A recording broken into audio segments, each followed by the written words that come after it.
नमस्कार। आज से मैं एक नया प्रयास शुरू कर रहा हूँ।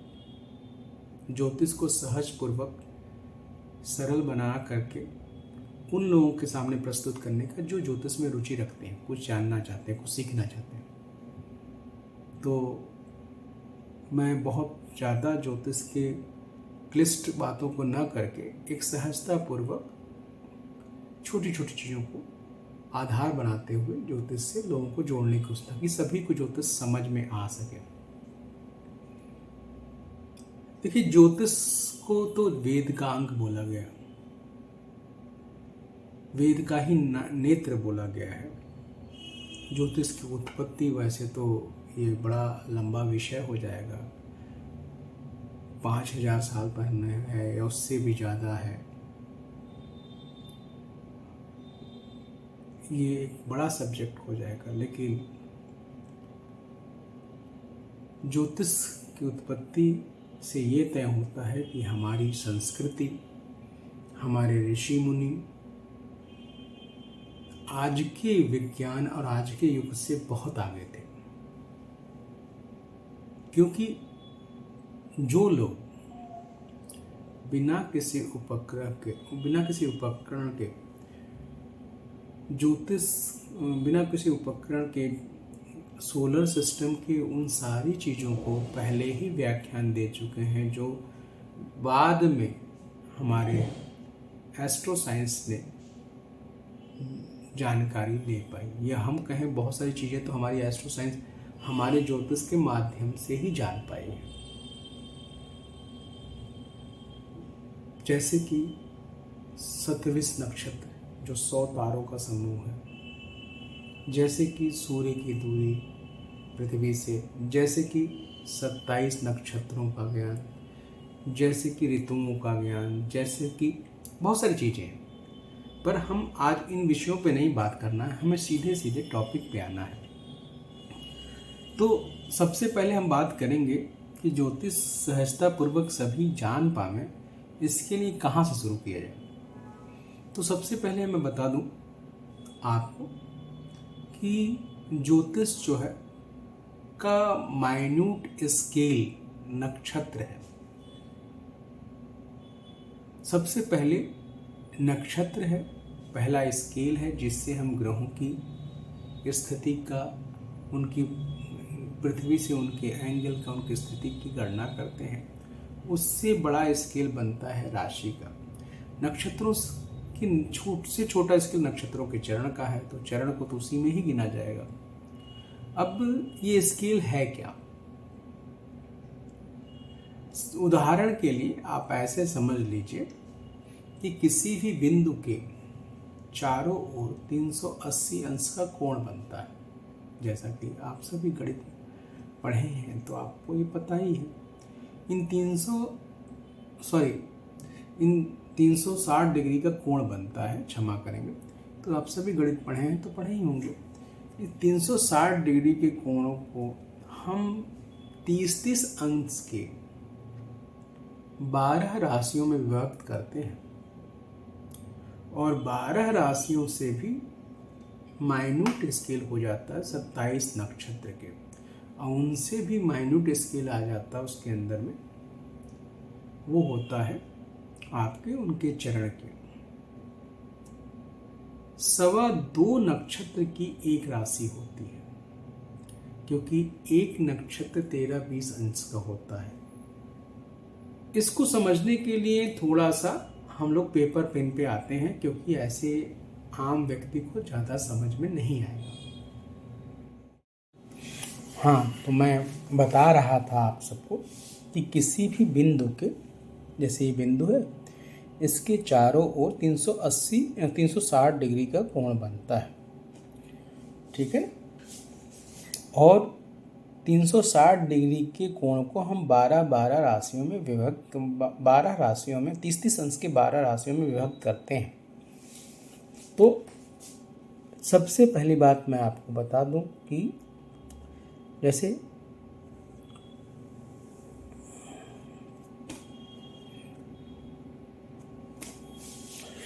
इस बिंदु के चारों ओर 360 डिग्री बन गए।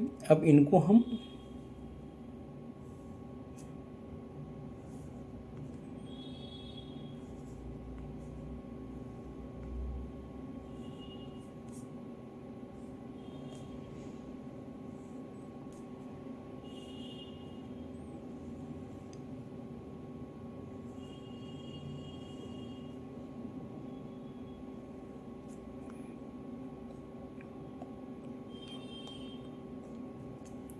ये हो गए 12 भाग हो गए।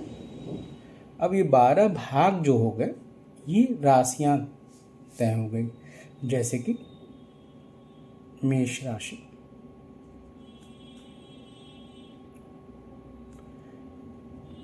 वृषभ राशि, मिथुन राशि,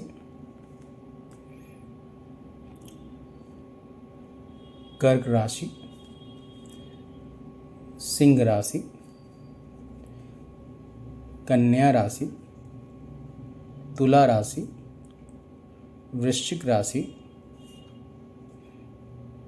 धनु राशि, मकर राशि, कुंभ राशि और ये हो गया मीन राशि। इस तरह से ये 12 राशियां हो गई। अब इन राशियों से भी माइन्यूट होता है नक्षत्र। अब एक राशि जैसे मेष राशि में अगर आप आएंगे तो इसमें नक्षत्र होता है अश्विनी, उसके बाद होता है भरणी,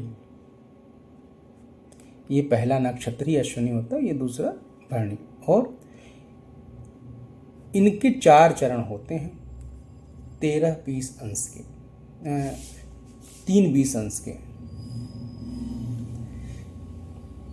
एक नक्षत्र जो होता है आपका 13.20 अंश होता है, ये कोण है, और इसके 4-4 चरण, 3-20 के 4 चरण होते हैं। तो 13-20 इसका हो गया, भरणी का 13-20 हो गया, और एक कृतिका नक्षत्र का एक चरण होता है,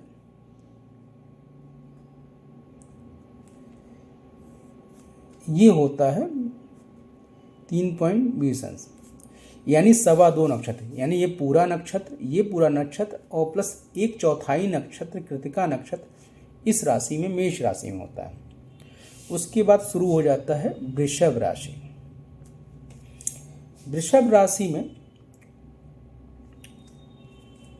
आपका कृतिका नक्षत्र का जो बचा शेष है 3/4, वो कृतिका नक्षत्र का कितना बचा, आपका बचा 10 डिग्री। जो 10 अंश का जो बचा शेष है वो कृतिका नक्षत्र यहाँ हो गया। उसके बाद कृतिका के बाद हो गया रोहिणी, और उसके बाद हो गया मृगशिरा।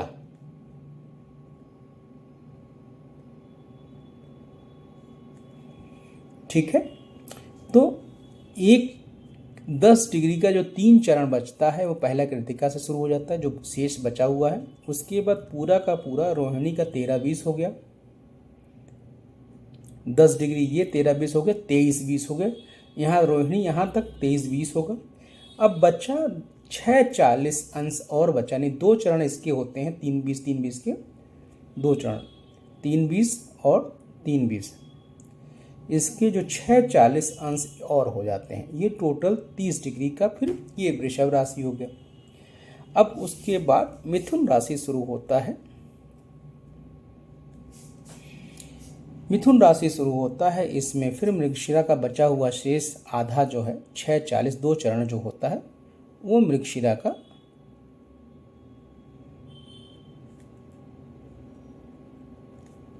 बचा हुआ यहाँ से शुरू होता है। मृगशिरा के बाद आर्द्रा आता है पूरा का पूरा नक्षत्र।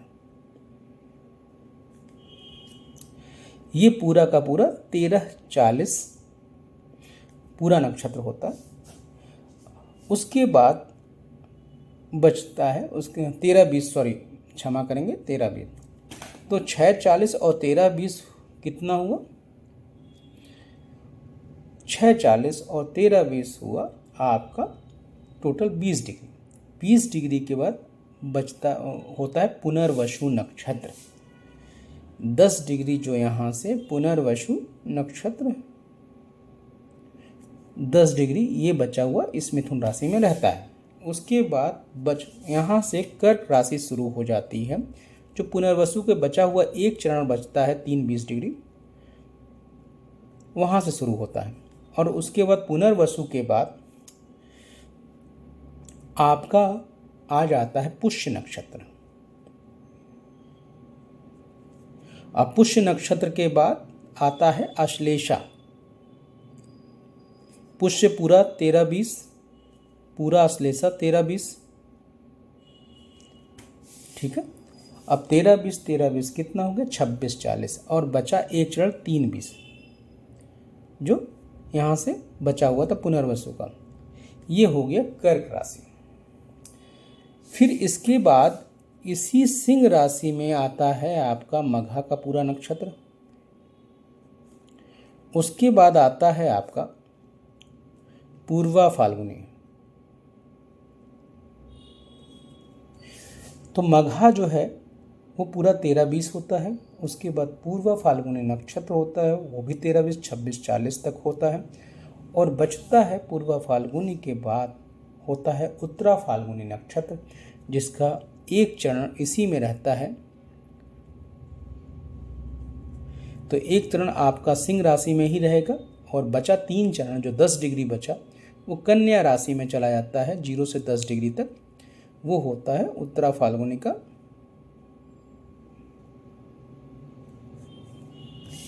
ठीक है। इसके बाद जब उत्तरा फाल्गुनी में आप कन्या राशि में आ जाते हैं, कन्या राशि में उत्तरा फाल्गुनी आता है, उसके बाद हस्त आता है, उसके बाद आपका आता है हस्त के बाद आता है चित्रा नक्षत्र। चित्रा नक्षत्र का जो 2 चरण होता है, तो कन्या राशि में हो गया 10 डिग्री उत्तरा फाल्गुनी का नक्षत्र। उसके बाद आ गया हस्त नक्षत्र 13-20 डिग्री यानी 23-20 तक चला हस्त नक्षत्र। और उसके बाद 6-40 यानी 3-20 के 2 चरण चित्रा नक्षत्र के होते हैं। फिर 2 चित्रा नक्षत्र के जो 2 चरण होते हैं उसके बाद आपका 6-40 तक 2 बचे हुए चरण तुला राशि में चित्रा नक्षत्र का 2 चरण। देन फिर आता है आपका चित्रा के बाद स्वाति नक्षत्र, ये पूरा कंप्लीट 4। और उसके बाद आ जाता है आपका फिर आ जाता है आपका विशाखा 3। और उसके बाद आप आते हैं एक चरण यहाँ पर वृश्चिक राशि में विशाखा 1। उसके बाद विशाखा 1 के बाद आता है एक चरण विशाखा का रहेगा, अनुराधा का 4 चरण और ज्येष्ठा का 4 चरण। उसके बाद आता है धनु राशि, इसमें होता है मूल नक्षत्र 4 चरण। उसके बाद होता है पूर्वाषाढ़ा 4 चरण और उसके बाद आपका आता है उत्तराषाढ़ा 1 चरण। उत्तराषाढ़ा 1 चरण, ये 9 चरण के हो गए। अब आता है बचा हुआ उत्तराषाढ़ा का जो बचा हुआ 3 चरण है, उत्तराषाढ़ा 3, उसके बाद श्रवण और उसके बाद हो जाता है श्रवण के बाद आता है आपका धनिष्ठा ये। और धनिष्ठा खत्म होता है यहाँ पर। धनिष्ठा दो ही चरण इसमें रहेंगे धनिष्ठा में। बाकी बचे हुए 2 चरण धनिष्ठा के वो कुंभ में चले जाएंगे।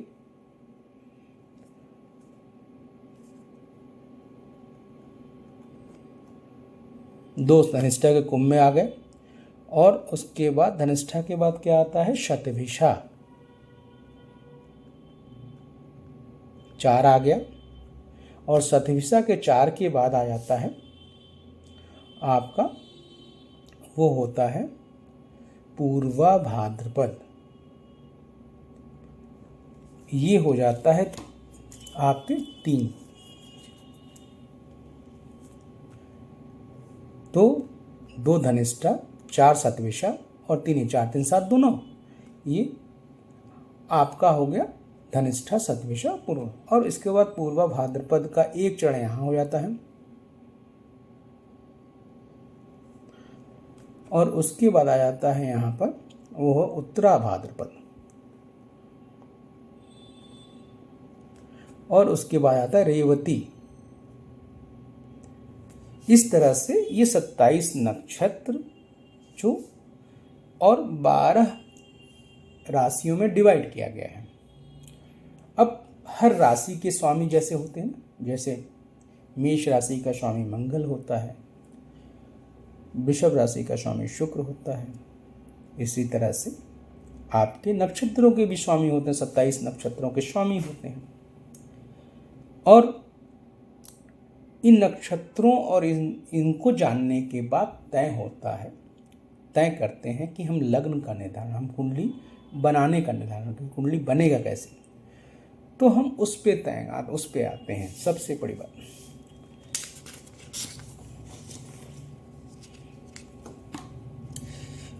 मान लीजिए ये पृथ्वी है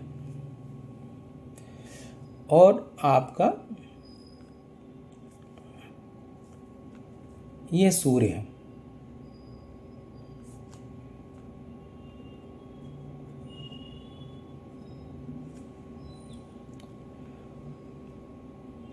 एक हमारा जो सोलर सिस्टम है वो हम सूर्य को केंद्र मानते हुए हमने अपने 12 राशियों को डिवाइड कर दिया है।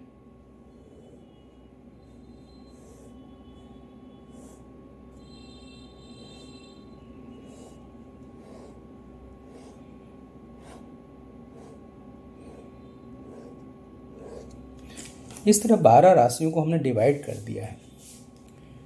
ये पृथ्वी जो है 365 दिनों में इन सारी राशियों से होके गुजरता है। तो अलग अलग महीने में अलग अलग राशियों में सूर्य होता है, जिसको आप लोग इस डेट से इस डेट में पैदा हुआ व्यक्ति को सूर्य शायन पद्धति से कहते हैं कि इसका जोडियक साइन ये है। और एक होता है पृथ्वी की अच्छी गति जो यहाँ एग्जिस्ट करती है। जब पृथ्वी ऐसे 365 डिग्री यहीं 360 डिग्री यहीं मूव कर जाती है तो इसमें इसके ऊपर भी राशियों का उद्विकास होता है।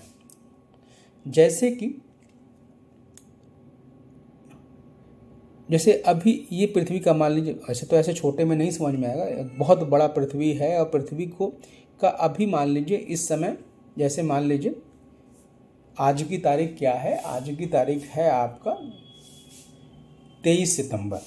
अब 23 सितंबर के जो समय में अगर आप देखें तो सूर्य कन्या राशि में है। अब सूर्य कन्या राशि में अगर ये है, सूर्य कन्या राशि में है, यानी कि आप ये मान के चलिए कि सूर्य अगर कन्या राशि में है तो इधर से सूर्य से अगर हम एंगल लेंगे, मान लीजिए हम सूर्य पे खड़े हो जाएं, तो ये जो पृथ्वी होगी अपने आप में मीन राशि में होगी। तो ये जो सूर्य के ठीक सामने वाला कन्या राशि है। ठीक है। अब मान लीजिए इस पर्टिकुलर समय में, जिस भी समय में हम अगर समय ले रहे हैं और इस समय में हम कोई समय में ये सामने जो राशि पड़ रही है, इस समय कोई बच्चा यहाँ पैदा हो जाता है किसी जगह पे, उस जगह पे जो लग्न, जो सामने राशि उदित होता है उसको हम क्या कहते हैं, लग्न कहते हैं। उसको हम लग्न कहते हैं।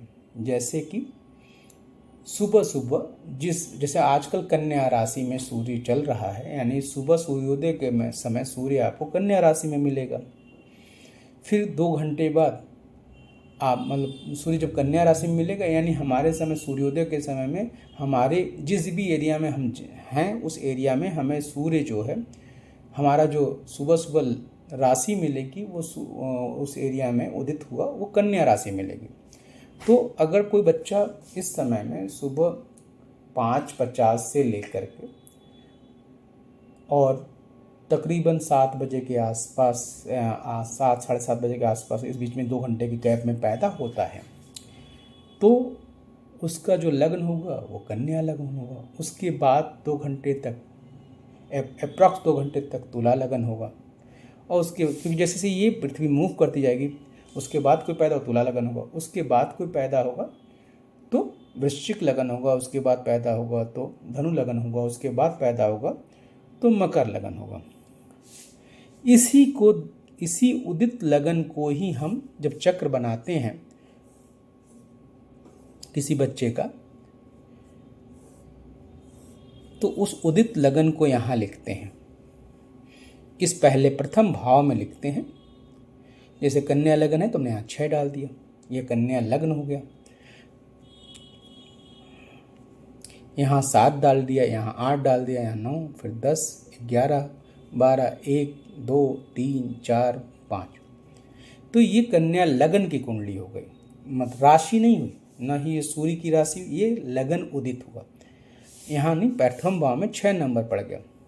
अब देखेंगे प्लैनेटरी पोजीशन। अब यहाँ से आज इस पृथ्वी पर देखेंगे कि भाई शनि किस, अब चूँकि कोई प्लैनेट इधर है, मान लीजिए शनि एकदम ठीक इस समय शनि मीन राशि में, तो यहाँ पर शनि होगा,